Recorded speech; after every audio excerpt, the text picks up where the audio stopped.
Here today. Thank you for joining us. We have a full program today.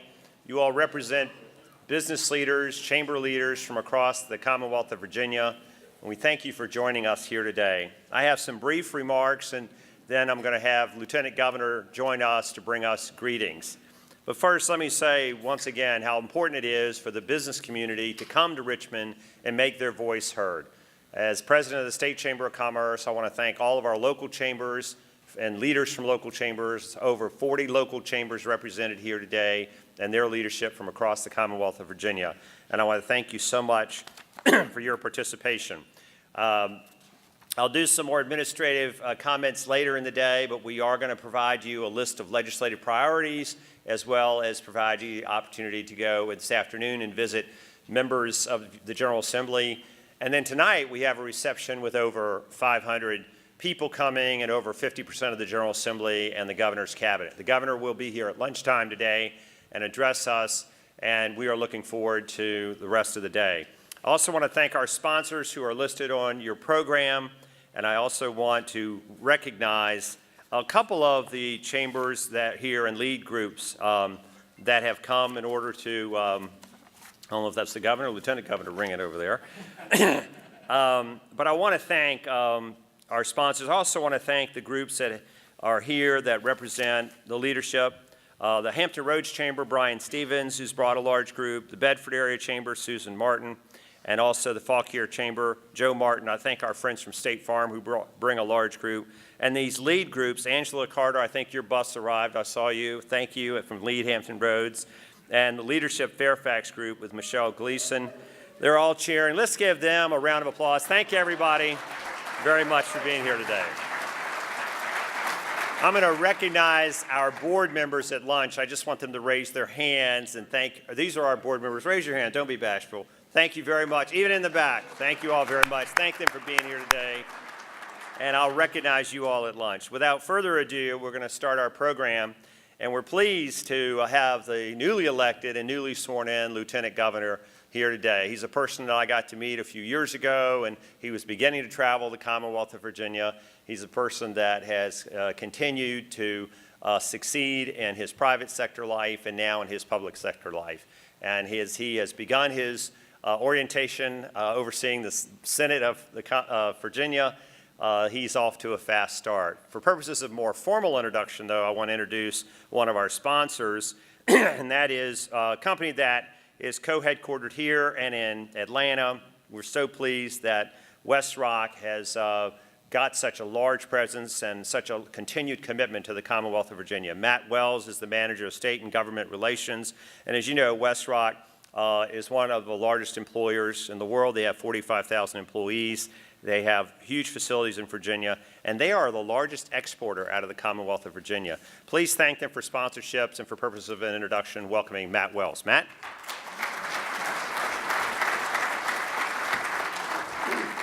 Well, thank you, Barry, and good morning. It's a pleasure to be here with you all today, and it is a real privilege to be able to introduce our first speaker. Justin Fairfax was elected Lieutenant Governor on November 7th, 2017, at the age of 38. Only the second African American in the history of the Commonwealth to be elected to statewide office. The Lieutenant Governor brings an impressive legal background to his new office. Prior to his election, he was widely acknowledged as one of the top nation's young attorneys as a commercial and white-collar criminal litigator in Northern Virginia. Before that, he served as the Assistant United States Attorney for the Eastern District of Virginia in the Major Crimes and Narcotics Unit of the Alexandria Division. During his tenure as a federal prosecutor, he was appointed to serve as the Deputy Coordinator of the Northern Virginia Human Trafficking Task Force. The Lieutenant Governor received his JD from Columbia Law School and is a graduate of Duke University. And when he's not wielding the gavel in the Virginia Senate, he and his family call Northern Virginia home. Please join me in welcoming the 41st Lieutenant Governor of the Commonwealth of Virginia, Justin Fairfax.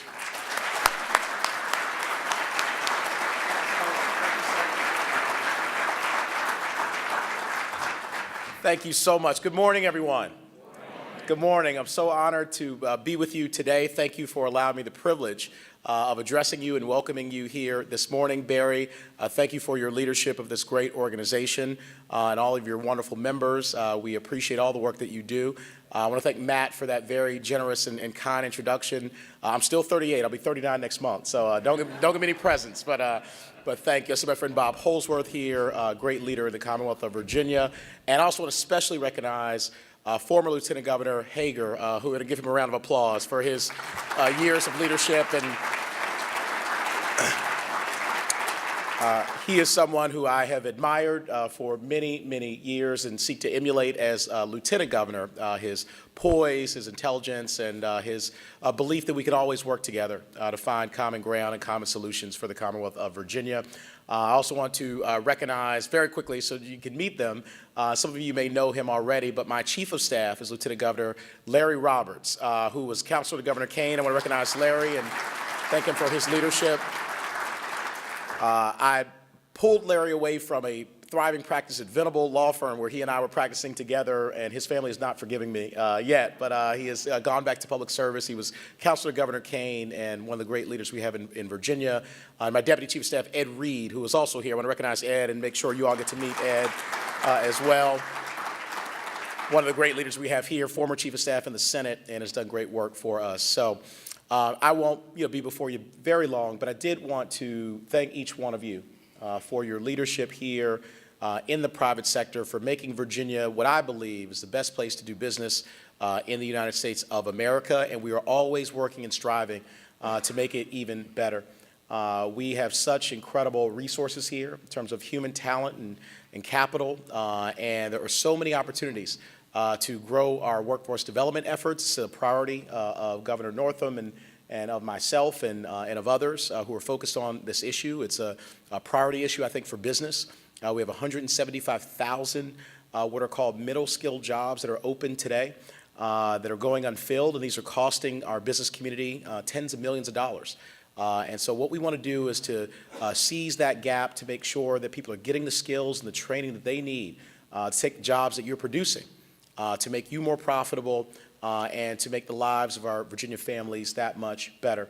We also want to make sure that we have an environment that's conducive to the business growth that we have seen over the years, a stable tax and regulatory environment so you can predict with some certainty about what's going to happen as you invest your capital and make plans for growth here in the Commonwealth of Virginia. We want to continue to attract great businesses here to Virginia. We also want to make sure we're supporting all areas of the Commonwealth of Virginia. As Matt mentioned, during the campaign, I traveled over 60,000 miles around the Commonwealth of Virginia in the car in a year and a half. So I got to see so many great aspects of what our state has to offer, including our business leaders. And I got to hear from them. What are your needs? What are the things that you want to see happen in government? How can partnerships work to make sure that we are working collectively, working together? And this is what makes Virginia, I think, very unique and very special. I've gotten the privilege of traveling around the country as well, is that our business community, our government, our civic sector, we look for wins together. We don't look for fights. And there are some times where there are differences of opinion, and those will happen naturally. But we actively seek each other out to figure out where are the wins that we can get together. And I think that's what makes this chamber special as well. And I've had an opportunity to talk to many of the constituent chambers around the Commonwealth. You are strong. You're strong in number. You're strong in voice. And I'm glad that you're here at the Capitol today. Please come by the Lieutenant Governor's office at any time. We're going to have Brunswick stew later today, so if you're hungry, we'll make sure that you get some of that. But our door is always open to you. We know that you are in so many ways the engine that drives our economic growth, that drives opportunity for all Virginians. That really, at the end of the day, is what we're focused on. As I was raised, as many of you know, primarily by my mom and by my grandparents after a tough set of circumstances. But the good news about that story is that people gave us incredible opportunities in our lives. And despite a tough start, Mom was able to send all 4 of her children to college and 2 of us to law school. I have an older brother, my oldest brother, who's actually now the vice dean at GW Law School. He went to Harvard undergrad and Harvard for law school. He's on the law review there. He was a federal prosecutor. I have a sister, true story. Her name is Virginia. So she grew up Virginia Fairfax and got teased a lot. By the way, she now lives in Maryland, just so you know. She had enough of it, and so she is now a labor and delivery nurse with the University of Maryland. I have a brother, Christopher, who actually works at BAE Systems. Used to work at Lockheed Martin. He is an engineer in the defense industry, designs flight systems for UAVs and for commercial airliners. Went to Syracuse. And I was pulling up the rear, and as Matt said, I went to Duke University undergrad on a scholarship, partial academic scholarship. I was fortunate to be on the board of trustees at Duke. Later went to Columbia for law school, where I was on the law review, and that led to so many opportunities, clerking for a federal judge, working at 2 law firms, and becoming a federal prosecutor, and now the honor of serving as Lieutenant Governor of the Commonwealth of Virginia.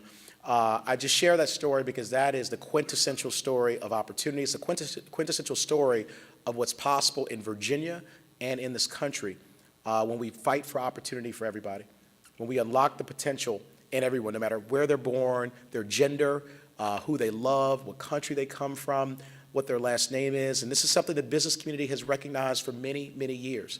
There is strength in our diversity. And I look out in this room, and I see an incredibly diverse set of business leaders. You look for talent everywhere.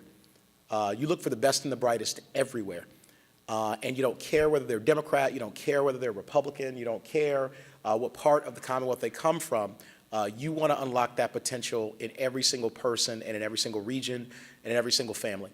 And it makes Virginia a special place. I tell people my family roots go back to Virginia many, many years, and Northern Neck, King George, Dahlgren, and Colonial Beach is where my family is from ancestrally. I was not born in Virginia. I was born in Pittsburgh and raised in D.C. And I tell people I was not born here, but I got to Virginia as quickly as I could. And my wife was born here, actually. Born in Arlington, raised in Prince William County. She is a business owner, is a dentist. Actually went to the VCU School of Dentistry right here in Richmond. We've had a dental practice for the last 11 years. She was named the most outstanding dental school alumna of the last decade at VCU. So when you see her, tell her I said that. You earn me a lot of chits. But both of our children were born here in Virginia, in Fairfax County, where we live. And so as I depart today, I just want to say thank you. Thank you for your leadership. Thank you for your vision. Please know that you have partners, both in the governor's mansion, lieutenant governor's office, the attorney general's office, and in the General Assembly.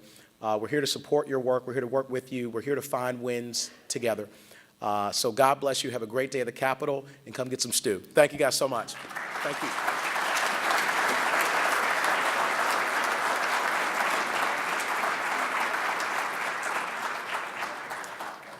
I'm going to ask our panel to come up at this time and join me and Dr. Holsworth to come up as I begin to bring our panel up. We appreciate all the delegates being here today, and we know we're just a few minutes behind schedule, but we're going to try and recapture that time.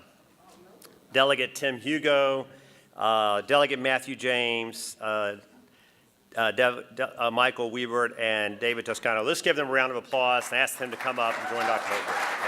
Thanks for being here. Thank you for doing that. Thank you so much. Yeah. And you all know Dr. Holt. Is David coming? Okay, we'll just bring him up. This is going to be real time. Minority Leader Toscano is on his way, but we're going to kind of continue to move forward. And also, I want you, as I more formally introduce Dr. Holsworth, many of you have heard him speak at our annual economic summit. He does a great job. He's a well-renowned political observer. His crystal ball is always interesting. It's not always crystal clear when he predicts the elections, but I love to hear him look backwards and explain what happened. And at the same time, he's able to lead this. He's been a friend of the chamber, and he is the managing partner of Decide Smart. Many of you know the founder of the School of Government and Public Affairs at Virginia Commonwealth University. Please join me in welcoming Dr. Holsworth and the panel. Thank you all very much for being here. It's great to be here today. We have a wonderful panel, and what we're going to try to do is really address how the General Assembly is going to view many of the key issues that face business in the Commonwealth, both this year and in the upcoming years. So I'm going to actually ask Delegate Hugo, who is leader of the House Republican Caucus, the first question, and then turn to Delegate James and Webert. And just in terms of where do you see the priorities for the General Assembly this year in terms of the key issues in business and economic development? I think there's a lot of things here that we're thinking of and we see, and the chamber may see this too. I think sometimes we're trying to be very on the defensive a little bit, If you look, I know the chamber this year, I believe y'all have like 1,000 bills on your watch list, things that you're concerned about, new bills. We got a lot of new people that were elected this year. Matthew's my friend, he's pro-business, but a lot of the new people that are elected, it's coming out of the Elizabeth Warren, Bernie Sanders wing of the party, and we've got to be very careful. So what we've done, we're going through, I know you've got 1,000 bills on your watch list. We've got bills on our list too that we're looking at to make sure we deal with them, to make sure they don't get enacted into law. Now, the things we want to do, we want to continue to do things like we've done in the past on R&D, on transportation. We do a lot on data centers from Northern Virginia, things like that we've done. We've got to make sure that the economic engine grows. I think the tax cut that you saw was enacted a couple weeks ago will help. You've seen what repatriation, I know a lot of you have big companies, repatriation is going to bring billions of dollars home. But I think we're going to continue to try to be aggressive, do the things we can do on transportation, on workforce, on education, but also too, we got to be very watchful this year. I see Ryan Dunn and Barry, and if they look tired, it's because they're running around looking over 1,000 bills that they've got on their watch list, and I think they should be on your watch list too. Delegate James, let me turn to you and ask, where do you see the Assembly going in terms of the key business economic development issues this year? Well, I think similar to my friend Delegate Hugo, our focus is one of job creation, workforce development. I think we are committed to doing some things around the Virginia Economic Development Partnership and Blueprint Virginia, because that's the only way that we're going to be able to sustain the positive economic development growth that we could do. I'm encouraged by the new leadership of the partnership. I'm encouraged by they have a strategic plan that I think is very attractive, and more importantly, they've got something that appeals to my business side of my brain. They've got a clarity of urgency of how to get there. And let's fix the workforce development piece, which is close to my heart, talk about some new business, talk about some structure building, and I think you'll see a much more aggressive activity. And from my perspective, a lot of the role of the General Assembly is to, once we get those initiatives, to figure out which ones we can fund. We have a limited amount of budget. I'm on appropriations right now. And so we try to see what we can fund, how we can help, and that's why I'm really encouraged to be here with you guys, because those of you who know me, I really believe that the great decisions are really local. And we need to just pass what we need to pass while we're here and go back home and work for our constituents. Delegate Weber, where do you see the key economic development business priorities this year? That's an interesting question, considering we have basically the state of the house and things. At least for me and for a lot of my colleagues, we're still focusing on some of the minuscule red tape that we constantly see and ways to reform it. We just discovered, for instance, that reupholsterers have a license, and that license is going to disappear. And there's just a lot of things that we're working on in that regard. And then when it comes to education, the governor has talked about trying to get in our influx of teachers to make sure our workforce is well educated. We're working on reciprocation with teachers with other states, and when teachers from out of state come in, we're going to make it easier for them to teach in our schools and fill those slots to educate our children. As we look at that, and with the composition of the House, I think, as Tim alluded to, there's going to be some things that our side of the aisle is going to be very, very wary of enacting. I'm new to commerce and labor, and we've already started seeing legislation that would make doing business very costly. So we need to focus on making sure that those don't become law, but we also need to take ideas that are put forth from everybody and take a good hard look at those on how we can work on those issues. And so I think, at least with the House, I know that cutting some of the red tape is going to be a big issue. I know the transportation is a big issue. And then utilizing Go Virginia, now that is up and running, and having the regional partnerships to focus on trying to move Virginia's economy forward. Delegate Toscano, your governor, Governor Northam, said he wants to make Virginia once again the #1 state for doing business. What are the priorities in the Assembly to help achieve that goal? Well, thanks for having me here, and sorry I was a little bit late, but I think you can probably say workforce, workforce, workforce, and cooperation.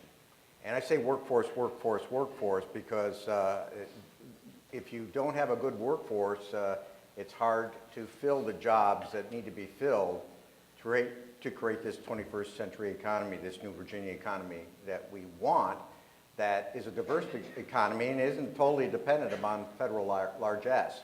That means trying to figure out the best way to create apprenticeships, job ladders. Some of this can be done by the legislature. We can provide some incentives, and some of it has to be done by the private sector. You know, Tim and I always joke about how every time I say that government doesn't create jobs, he says, well, I'm glad to hear that. But to some extent, that is true. Our government does create the climate to create jobs, but with the exception of the state workforce, we don't create jobs. And so we got to figure out the best way to provide those incentives. So workforce is really, really key. But regional cooperation is really key too, and I think that in the Chamber's blueprint as well as with Go Virginia, you see a lot of emphasis on that. The places that are going to be most successful in the next decade, 20 years, are going to be the places where the regions cooperate to build networks, to build transportation networks, to build educational networks that get businesses going. And I think, again, this is another place where we can encourage things. We've got Go Virginia in operation. We cannot do everything. The business sector and the people who live in the communities have to work together as well to make things happen. Great. Delegate James, you've had a lot of experience in workforce, and I think workforce, as Delegate Toscano and Delegate Hugo has mentioned, is really the one place where we have almost sort of a uniform, bipartisan, multi-sector, multi-institutional agreement that everyone says this is what we have to do to achieve in Virginia. What do you think are the key features in specific terms going forward that we need to do, and how can the legislature help accomplish that? Well, I think we've taken a huge step. I had the pleasure of co-patroning one of the bills with Delegate Hugo that talked about creating these regional cooperations around economic development in Go Virginia. And I think the more that we do that, that's going to be what I would call the sweet spot in terms of building the infrastructure. Because if you look at the data, and I don't want to take you into the weeds, but if you look at the data on workforce, Virginia right now, our workforce, we are a out-migration state. A lot of our workforce, especially young people, leave the state to go to other jobs. Now, shame on us if we haven't created infrastructure, partnerships, apprenticeships to attract those folks. And once you get to that density of organizations like you guys, we can then reverse that trend. But we have some challenges. I mean, not only do we need to create the challenge, but not only do we need to create the business community hiring folks and showing them career pathways that they can stay in Virginia, but on the educational side, other states are getting very, very aggressive in attracting some of our graduating high school seniors and offering them in-state tuition if they live in Virginia. So they're taking those, and once they leave, I mean, I got one in Chicago right now. I don't know if she's ever coming back because she's enjoying Chicago. But, I mean, we need to work on that. We need to, I guess, simply put, you asked me to be clear and brief, and I'm trying to because it's a complex issue. But I think if we could create career ladders, career pathways for young people, and don't forget about the people that are unemployed and need to go through some training, and they can go to our one-stops, we can get there. But we have to have a quiet sense of urgency, and that's why I was excited to be here because, like David said, you all are the engine. You have to be able to sort of create some career pathways, help young people stay, take some interns, show them. I mean, I'll use Hampton Roads, for example. If you take all of the college kids, and then I'll be quiet. If you take all of the college students in Hampton Roads, we have about the same number of college kids that Austin, Texas has. Did you know that? Now, you ask a graduating senior in college, which place would they like to go in? And they're going to say, Austin, oh, it's a cool place to live. There are a lot of college kids around there. Da, da. No, we need to flip the script and start to connect our students. CNU has a wonderful program. They spend their first week, they let their students go out and do internships one day so they know what companies are there. Oftentimes, these students don't leave the campus. So we have to reach out, we have to go recruit, we have to do some and then when we get them, make it a good career path for them. Make them understand and ask them, why do you want to be in Hampton Roads? And I think once we do that, we'll start the momentum, we'll reverse the trend, because David's right. If you look at the data, the only way that we're going to be a best state to do business is if we work on strengthening our workforce development system. Delegate Hugo, similar question there. How do we take all this cooperation and consensus on workforce development and make it work? Well, I think a couple of it, we were talking about apprentice programs. We've got some apprentice bills that we're trying to figure out, and we're going to get them done. But I guess some of it's cultural. I see my friends from Fairfax County up here. If you got a kid in college in Fairfax County, if it doesn't go to college, that kid's failed in a lot of people's minds. But we've got to somehow get around, hey, that if you're an apprentice, that if you're an electrician, you're probably going to make $100,000. You're probably going to make a lot more than the young man or woman just graduated from college. If that's your field. But we've got to make sure they understand that, because we've got people now going to college for 4 years, and then they go to the shipyard. I was talking to the shipyard people. That they are in debt, and then they go get an apprentice program. We've got to make these people understand that it's okay if you want to be at work, if you want to drive a heavy truck, if you want to be an electrician, if you want to be a plumber, you'll probably live in a bigger house than we all got up here, because you make a lot of money. Mm-hmm. But the electricians in Northern Virginia, they're hard to find, Right. because it's not cool, and the parents hate that. If they, Johnny went to Harvard, and Susie went to Yale, and my other son's an electrician. No, that other son's probably making just as much money or not more. But that's a cultural thing that I think we've got to somehow figure out, because the kids, we've had apprentice programs and they're not filled. Kids don't do it. They're going to school, and then they're coming out with huge debt. So some of it's the programs we've got to do here, but some of it's really back home, just talking to parents, saying it's okay if, Johnny will probably have a nicer car than you have if you let him be an electrician. Delegate Toscano. Well, sure, here we come back to the regional cooperation and cooperation generally. I mean, take a look at the community colleges and how many there are around the state. Every community college is unique, and one of the things that a lot of them do very well is they figure out what the niche is in their particular region with business folks. Then they try to figure out what courses they can offer that provide a lead-in for a person to get a job in one of these industries in their local region.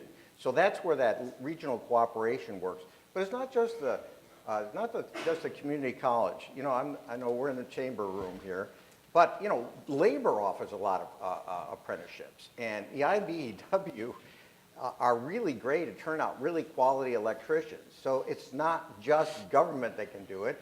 We also have to have strategic partnerships with labor so that they can provide people that can help business operations. I mean, we've got some pretty unique partnerships in the Hampton Road area too. So let's find them wherever we can, and let's have a government and the state sort of provide the incentives that need to happen to get these youngsters moving, not just on a college track, but also on a track where they can make some really good money doing things that are not traditionally associated with a four-year degree.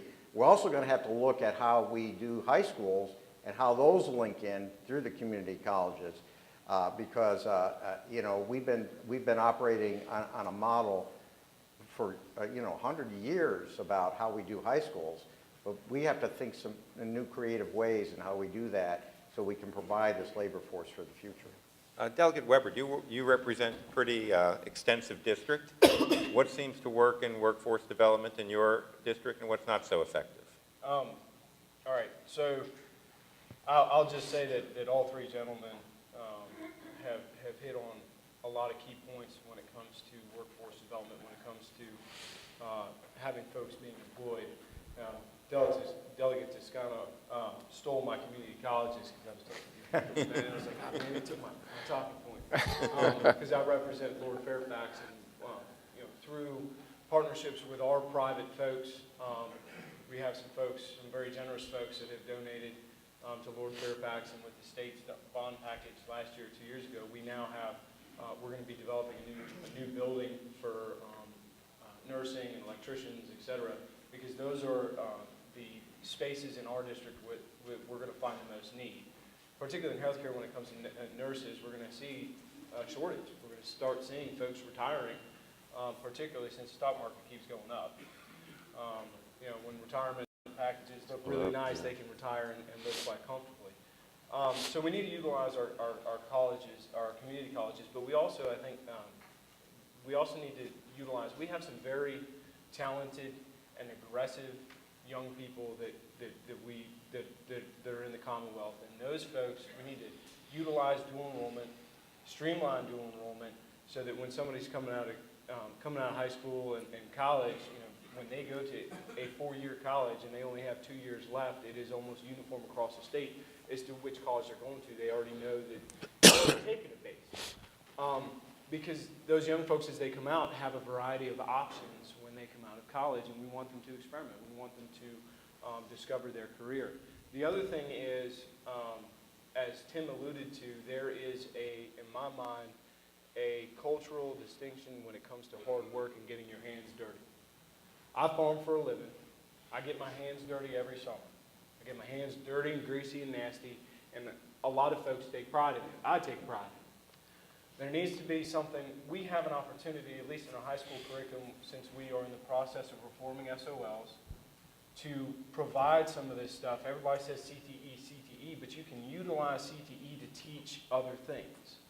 I'm sorry, but an auto mechanic now is also a computer expert. They have to be. You know, when I take a tractor in down to the dealership, the first thing that gets plugged into my tractor is not a wrench, it's a computer. These kids are learning math, they're learning physics, they're learning everything that we normally would, you know, we normally teach throughout a high school curriculum in shop, for lack of a better term. And so I think there's an opportunity there to really utilize our education system to overcome that cultural divide, because a kid who's taken, you know, becoming an auto mechanic is learning everything he needs to learn, but he's also being,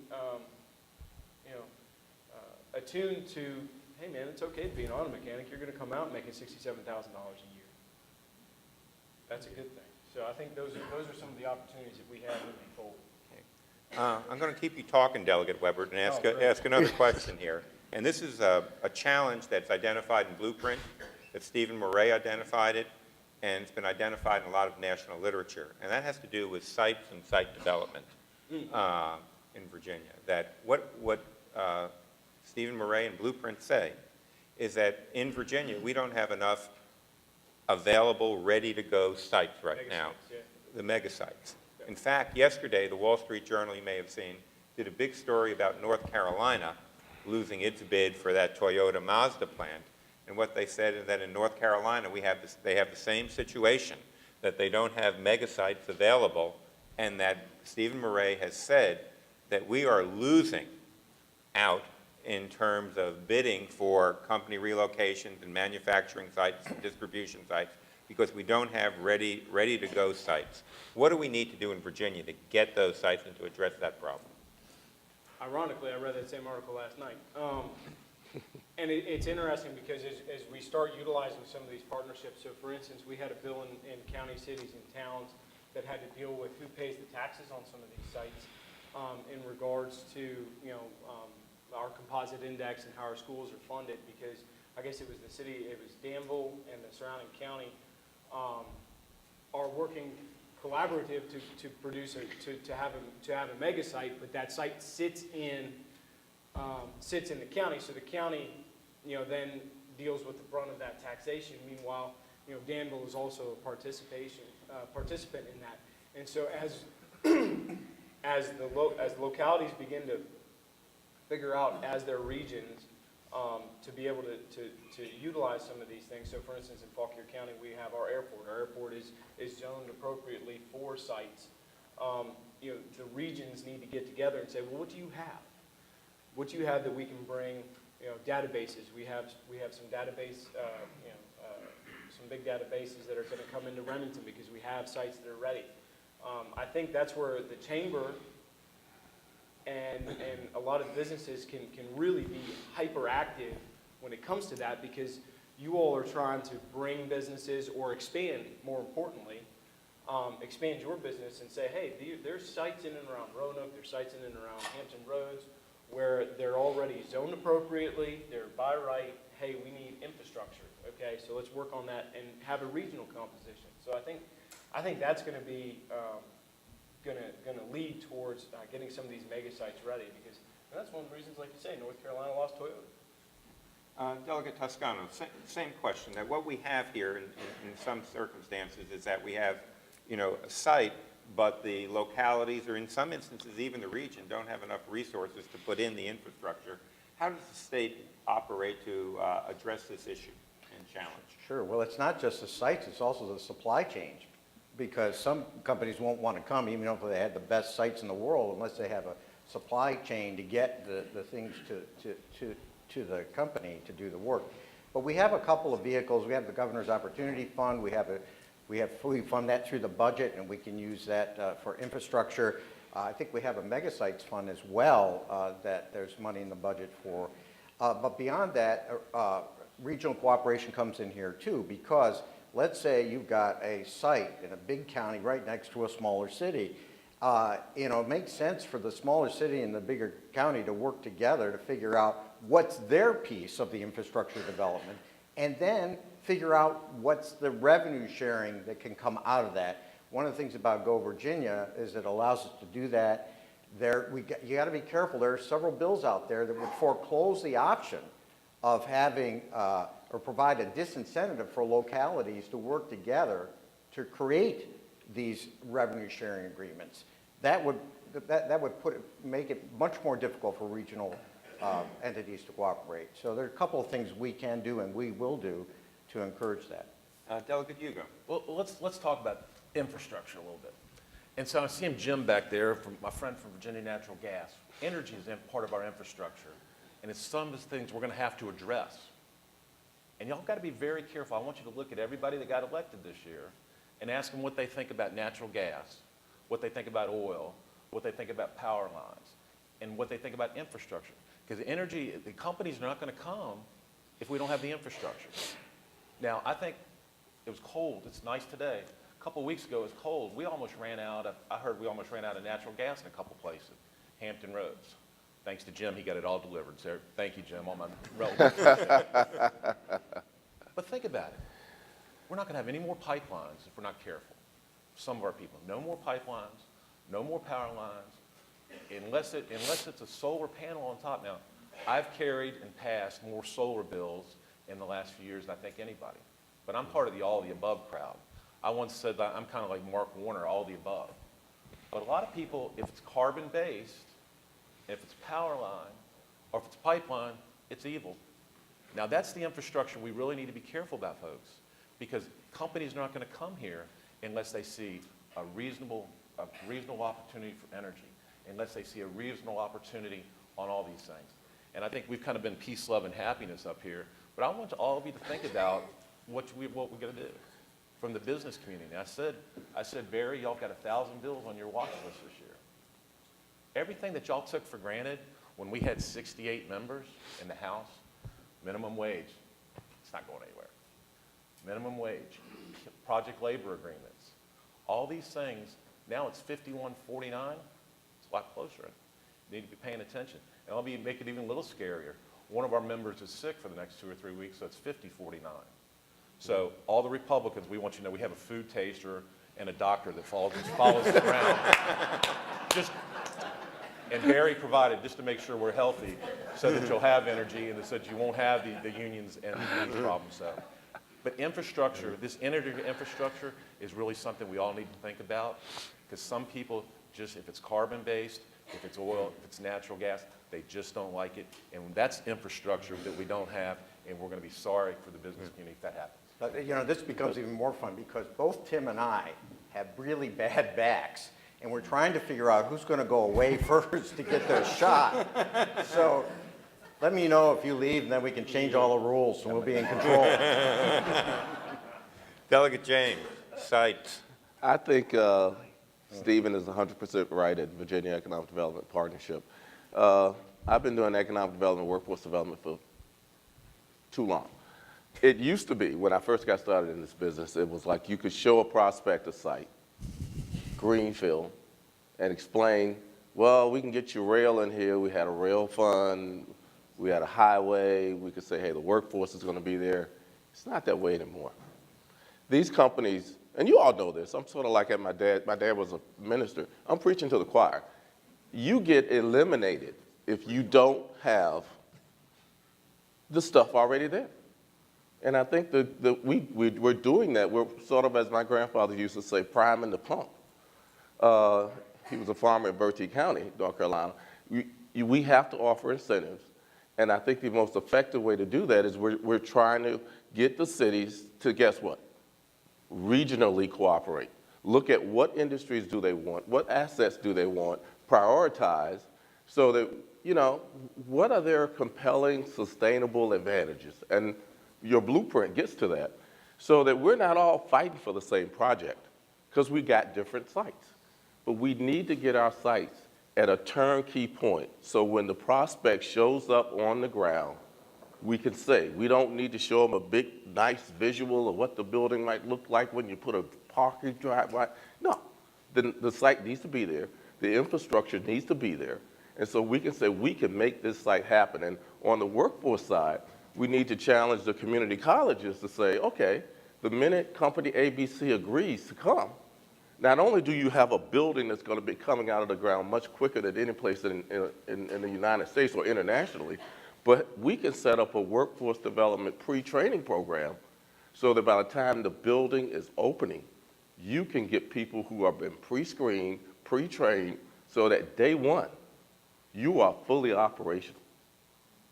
That's how you develop. You combine those two and leverage your resources. So, but the real key to site development right now, because economic development is a process of trying to keep from being eliminated, right? You can't, they're not gonna come if things aren't in place. I mean, we have a huge problem in Hampton Roads that no one wants to talk about, and that's transportation. Our employees are telling me they're worried about getting their people on the job on time. So you have to make sure those sites are ready, and I think site readiness is good. I was pleased to have a bill that opened up a lot more site-ready money for sites, and that passed with bipartisan support. And so I think that's the key to what we have to do. If we don't do one thing well this session, is we have to be able to continue to fund and offer incentives to the localities to join forces and get their sites ready, so that when the prospect looks at it, they don't have to be a visionary. Because this, as a closing statement, because what happens is site selection folks are people too, right? They're just not machines. You make a bad site selection choice, guess what happens? You better find another job. They'll tell you that over dinner. That's a relationship-based business. So if I know my good friend, whoever over here, and he has helped me to develop some successful sites, if he can convince me that this site's going to satisfy my client, I'm going to him. Thank you.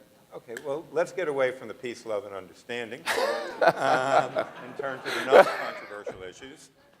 Peace, love. Delegate Toscano, let's start with you. What are the prospects for Medicaid expansion and certificate of public need reform this session? Do we have a half an hour? Well, I think many of you know that the Democrats in the House tried to expand Medicaid now for 4 years. The joke around my house is I've given so many speeches on Medicaid expansion that I have my own YouTube channel dedicated solely to that issue. So you can check it out if you want. But Our view about this has been that we have been losing a lot of money from our taxpayers that have gone to Washington, D.C., and either stays in the pot in Washington, D.C., gets spent by Washington, D.C., or gets sent out to Connecticut and other places where they've agreed to expand Medicaid. That doesn't make economic sense to anybody who thinks about how you invest. And in the process, some 400,000 Virginians don't have access to affordable health care so that they can serve themselves and their families, with the result that some people remain sicker for longer periods of time, or alternatively, if they're really sick, they go to the emergency room, sometimes even if they're not really sick, which imposes a burden on our state budget, as well as all of you who have private insurance. It drives up the cost of the rates. So our view is that not only from a human services point of view, but also from an economic point of view, we ought to bring that money back to us, service the 400,000 people who don't have insurance, and help with our budget in the process. And that's why we support Medicaid expansion. The other side would tell you that you have to worry about the future and whether Washington, D.C. will deliver on their promise to fund this expansion with 90% federal dollars versus 10% state dollars. As you know, right now, typical Medicaid is 50-50. And I have that same worry, so let's agree on that. But in the short term, we can figure out a way to address the problem of these folks and bring our money back to Virginia, and I'm hoping that we'll be able to figure out a way to do that. Delegate Hugo, Governor Northam has mentioned this in almost every major speech he's given. Got elected with a pretty significant majority. Is that going to change the dynamic at all this year, you think, on Medicaid expansion? We'll see. But David said we're worried about the future. Actually, we're worried about the present. Look at what happened in every state where Medicaid has been expanded. They had the projections that are here, but they always end up costing you this. It's outrun every projection in every state. Kentucky, Pickett, Connecticut. In Connecticut's had to raise taxes on business and on personal to meet some of these things. This is what we're concerned about. Because right now, we'll still have to pick up a part of that. And what it'll do is it'll add to the baseline delta. It'll add, y'all are all run businesses. It's going to add to your bottom costs. And then everything it's going to add every year. Now look where Medicaid has been over the last 20, 30 years. This is part of the budget years ago. It's grown. And it's grown exponentially. So we do worry about it. Because we'll have, if it continues to expand, and we do have to pick up that cost. And it's not like the government, even if the federal government follows through on their promise, we're still going to have to pick up a couple $100 million. So I guess we can raise taxes, or we're going to cut schools, cut transportation. These are things we're really wary of, and we're thinking through. That's been the rationale. While we've been wary, we've also gone and expanded healthcare options, and we've done things for clinics around the Commonwealth. We're trying to provide additional health services, but that doesn't necessarily mean you have to do Medicaid expansion. We'll see how it goes this year. I'm still very concerned about it. If you run a business, it's just like adding a recurring cost to your bottom line every year. Delegate James? Okay. I'm cautiously optimistic that we'll have some improvement. I mean, my constituents have a different lens, and those of you who know me, I try to represent them and what they need. But and I guess I'm on 2 committees that deal with this. HWI number 3. Any of you all who want to see a very exciting experience, show up tomorrow at 5 o'clock at our HWI number 3, and we're going to see over 20 certificate of public need bills at 5 p.m., starting at 5 p.m. So we'll be there for a while. You'll be there? Good for you. But so, I mean, I think from my perspective, I had a little bit more on COPN. My worry is the effect that right now we have most of my hospitals are in urban areas. And because of the Affordable Health Care Act, one of the, I guess, it has redirected the indigent care piece, and that cost is going directly to the bottom line. Unfortunately, over my span of career in economic development, I've seen what happens to communities when hospitals close. Okay, I don't want to see that again happen. I've seen 2 close, and I have had constituents now, because of the care and because of the insurance situation, they literally have to take a cab to go see a doctor. That's not fair to them. So when you see me look at those things, I'm looking at, okay, we need to figure out how to get them more insurance or some sort of safety net, because eventually we're going to pay for it when they show up at the emergency room. And then they have no care. So I think we can come up with a solution, because one of the things or come up with some movement, because one of the things that I'm proud of, I'm going to go back to the love and peace and stuff, okay, because I'm an optimistic. Because one of the things that I love about the General Assembly is we're part-time legislators, and those of us who take this job seriously, which the 4 of us do up here, I'm sure, they've shown it to me, we and the folks over there, we come here to solve solutions, to come up and make things work, and come up with what I say is a compromise. And a compromise is none of us are really happy. We're not doing victory laps, but we've moved the ball forward. And we don't revert back to the situation we now have in Washington. So that's where I sit. Delegate Weber. So, pointing question in regards to two factors. One is Medicaid expansion, the other is COPM reform. Healthcare, the issue that I have with healthcare is it is such a complex system that any one shot, any one key is not the solution, end-all, be-all. Medicaid expansion is not the end-all, be-all to provide affordable healthcare. Giving everybody health insurance is not the end-all, be-all to providing affordable healthcare, and I have a personal antidote for that. You know, my son has medicine that we use, and when he first got it, it was $45. And then when we went through insurance, had to get his re-prescription, it was $2,500 with insurance on a medicine that he may never use. So we asked the doctor, so what's the difference? He said, well, you got the one compounded. Okay, so can you redo this so we can get it compounded? And so out of health insurance, it cost me $45. That's just one instance.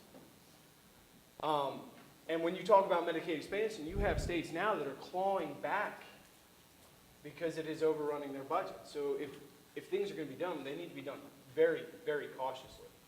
Not only that, but because we only have in the individual market, I think it's with Anthem, you know, you have one health insurer. So that one health insurer now, at least in Fauquier County, has basically said, okay, here's our network. You can get an MRI in Manassas or Fredericksburg.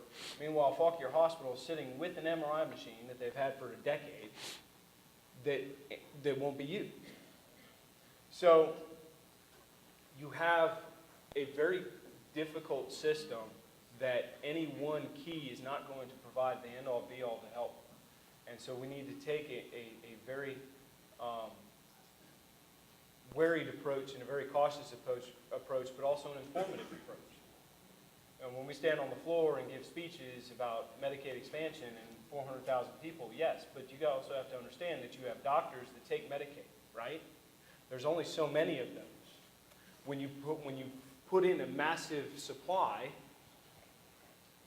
the overall care will go down. So the current folks, the single mother with a child that is getting good quality health care is going to be competing with those 400,000 people with the same amount of doctors.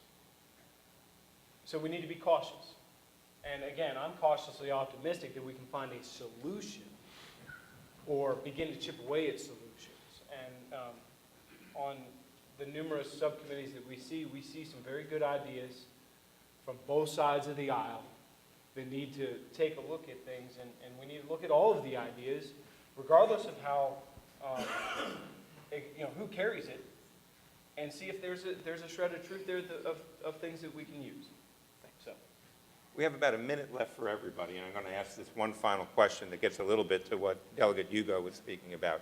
I'm going to start with Delegate James. Where are the key points of agreement between Republicans and Democrats, and where do you see the key points of disagreement in this session? I get the honor of doing it in a minute. In a minute, in a minute.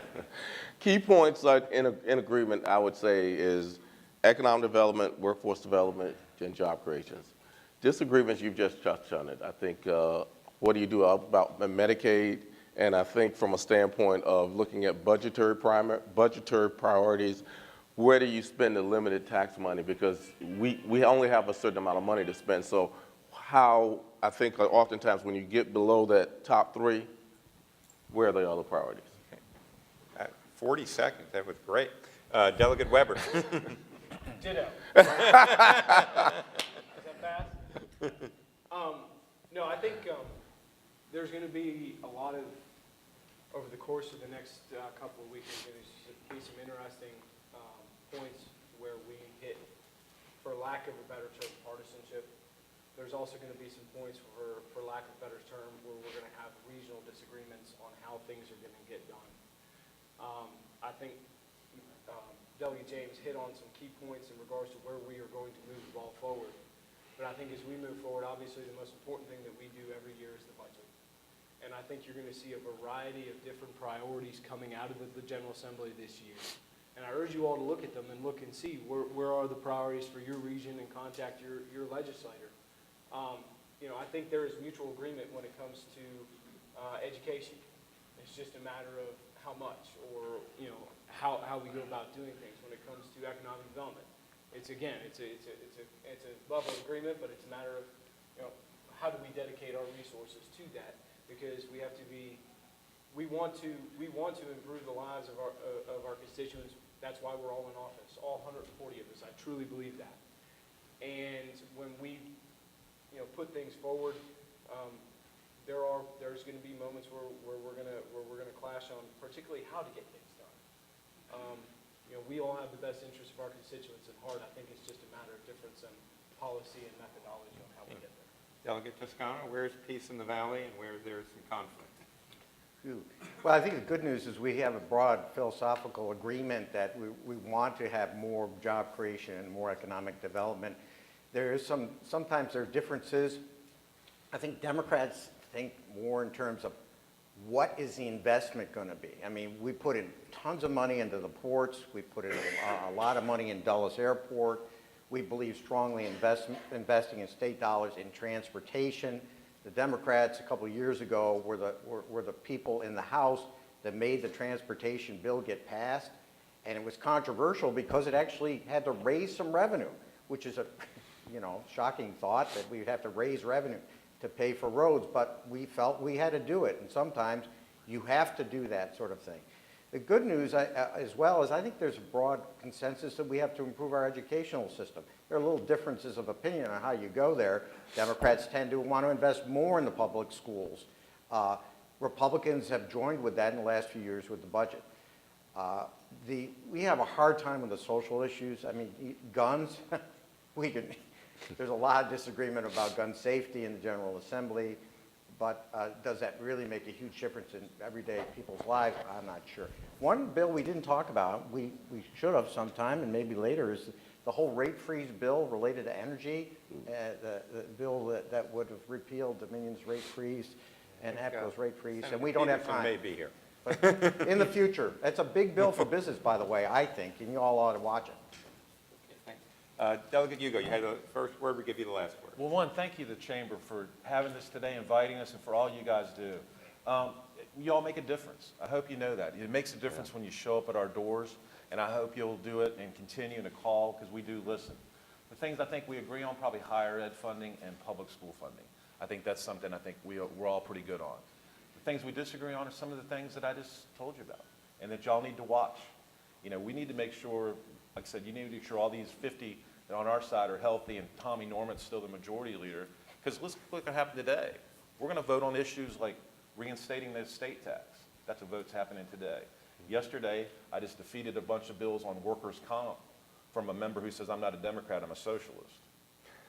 Tomorrow, we're going to be voting on taxes on internet, Hulu, Netflix. These are the things we're having to fight every day. These are the things we disagree on business. And again, I go back to the energy. If you don't, we disagree on energy. on coal, on gas, on oil. We have fundamental disagreements on a lot of economic and business issues that I think are key to your industry, key to your bottom line, and I think that's why y'all have 1,000 bills on the watch list this year, which you normally wouldn't have. But Ann, I've made my point. Thank y'all for having me today. Let's thank all our panel, and we're going to ask Barry to